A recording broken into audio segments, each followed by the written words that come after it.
Hi, welcome back everyone. So we'll now move on to address the challenge statements on seeking technologies to address inventory overflow. As with before, any questions can be directed to the Q&A tab below. So Wenta, please. Thank you. Yeah, thank you, Candice. Okay, so I believe you guys can see the screen now. Okay, let's dive in. Okay, so for this problem statement regarding the inventory overflow, firstly, I need to give you a background understanding of how our warehouse situation is like. For us, we have this patented solution, which is called the fusionaries. This is a combination, a fusion of ASRS and ramp up warehouse all together come together as an integrated solution where you can have a high scalable storage of goods and you can flow in and out quickly with 120 loading or unloading docks where okay, so what I'm trying to say is for our warehouse, this solution, this fusionaries, we can store up to 130,000 pallet locations. But even with such a huge storage space, we actually, surprisingly, we are running out of storage space for it because of even for like COVID situation or peak season situations, there are unexpected overflowing, unexpected inbound of high volume inventory. So because of this kind of situation, we faced into inventory overflow.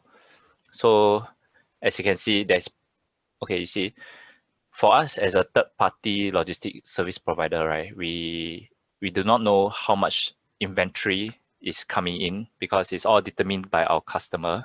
So whatever, of course, we would want them to store as much goods with us as possible, and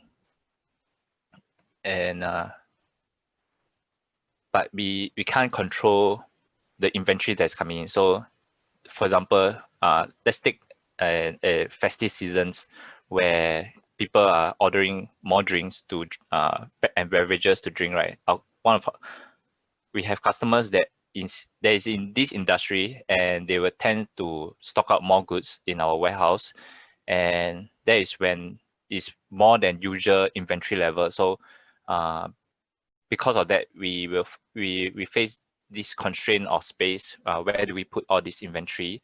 Or even in situation where I'm not saying our customer is at fault, but could be moments of poor planning. They tend to order more and stock up more inventory, and because of all this high inventory level than usual, we also don't know when will this inventory be going out. So it's something that we cannot control. We don't know how long we're going to store this, and that's why it resulted in inventory overflow.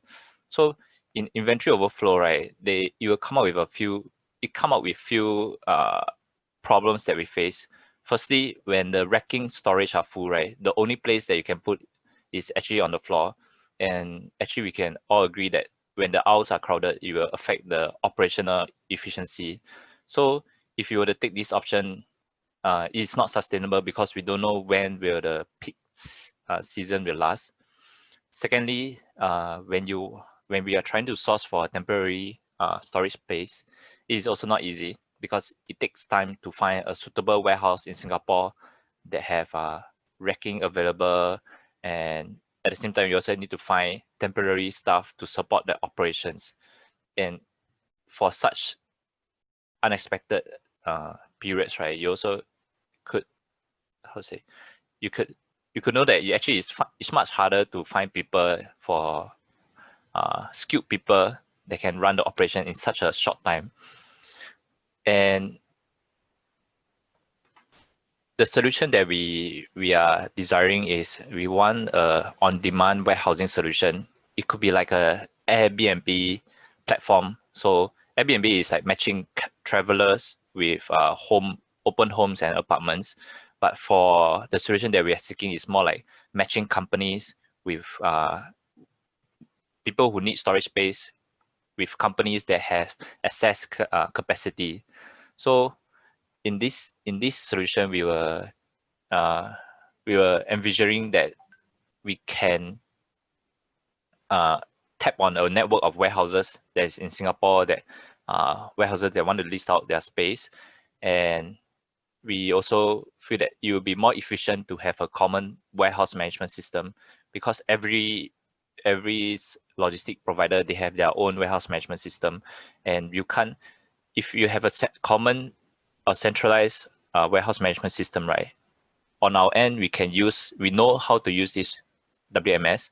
On their end, they also know how to use this WMS. It's like, in a way, you do not need to go through the process of having EDI from our warehouse management system to their warehouse management system. So in this sense, it's much easier to manage. The next thing is we will want it to be a pay-as-you-go flexibility kind of storage space, because for us, or given anyone who want to find a temporary storage space, they might have to go through the process of having to sign a fixed period, for example, maybe 6 months. But the overflow, like what I mentioned earlier, you do not know when it will last. So it could be less than 6 months. Maybe it lasts, the space that you require is only need to use up to 3 months only. Then you have 3 months of balance, which you can't really refund it back. So we wish that there is this kind of service, this kind of solution where you do not need to sign a long-term lease. It's more like a pay-as-you-go. And as well as when we go to these temporary warehouses to store our goods, right? We also wish to have tap on that service logistic service provider current resources, so they can have the forklift on site, they can have people already on the ground trained to use the warehouse management system. So in this sense, it's actually much easier on our end. Okay, what I'm trying to say is, at the end of the day, this problem statement, it may be for a niche market, but it does not apply to just a 3PL company. It can apply to most company that face peak seasons. And this solution will really help this company a lot, where they do not have to find the manpower needed to train them for this short period, and you do not need to face the need of having to oblige to utilize the space for a fixed period of time. And yeah, so that is the kind of solution that we are seeking for this problem that we face. And as usual, you can contact us, Ryan and I, and we can move to Q&A for further discussion. Yeah. Okay, thank you, Wendell, for sharing. So let's look at the Q&A tab to see whether we have any questions now.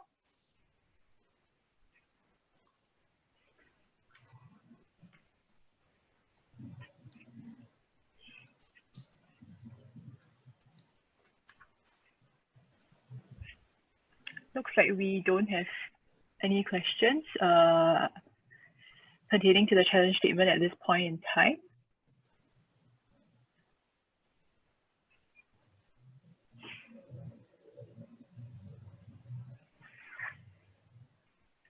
We have a question right now. So it says that they have a solution that's already made and it's available. So what do we do next?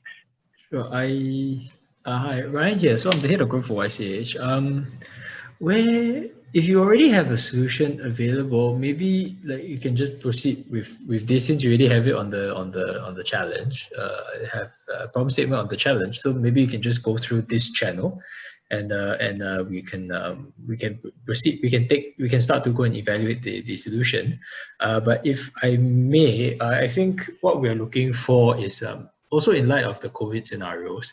Yeah, there's lots of stockpiling. There's a decrease in outgoing stock, right? So you have a situation where warehouses are flush, And also to add on to that, you have a scenario where it's difficult to actually go out, find agents, visit warehouses because of circuit breaker and all that.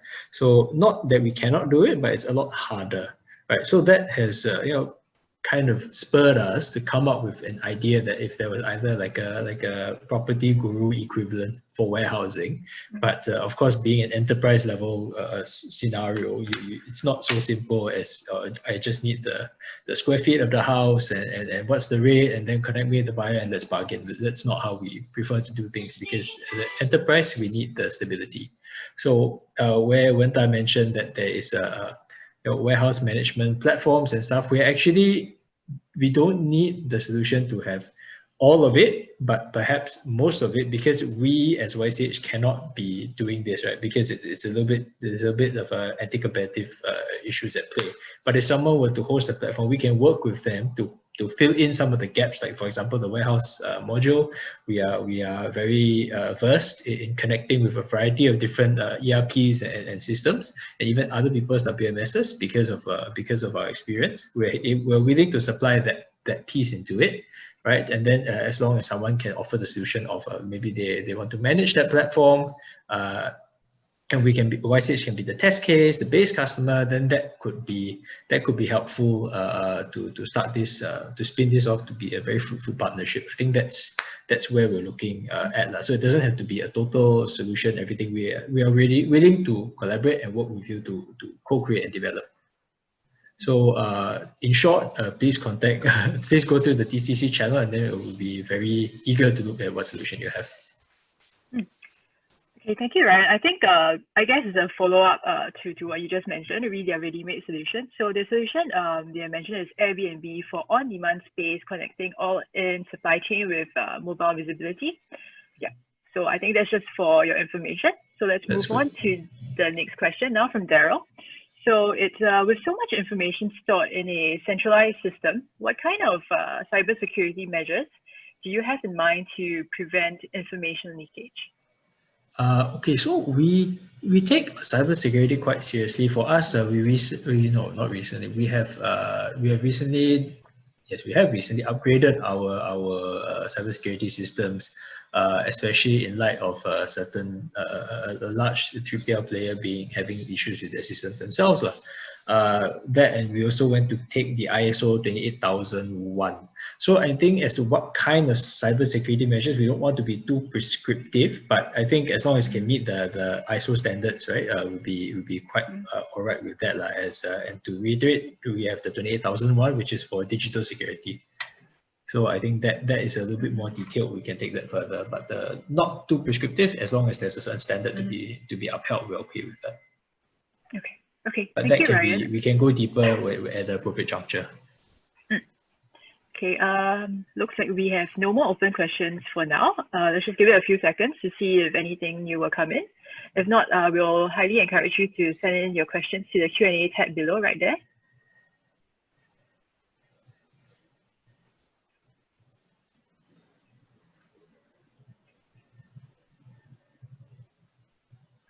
Okay, thank you. It looks like we have no more questions in the meantime.